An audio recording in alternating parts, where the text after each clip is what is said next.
Jimmy Page often leaves out the grace note when playing live. We simply start on the 7th fret of the low E string with our third finger on the and after 3 with an up pick.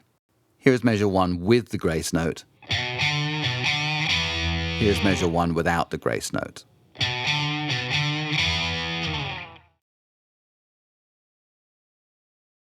On the recording, you can hear a bell sound at the same time as the guitar plays the 5th fret note on the A string. This sound is made by a harmonic on the 5th fret of the D string.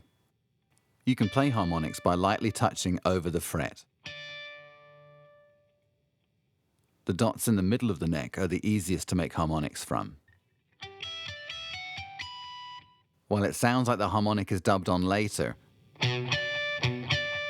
it's believed that Jimmy Page made the harmonic by lightly touching the D string with the same finger he's using to play the 5th fret note on the A string. That means that when we play the 5th fret note on the A string, we need to pick both the A and D strings at the same time. In measure 3 at the end of the first intro riff, Jimmy Page changes the ending slightly. The last open low E string note before the third beat is replaced with a second E5 power chord. The strumming direction doesn't change. We still play alternating picking, up on the first E5 and down on the second E5. Don't forget to remove your palm mute for this added E5 power chord.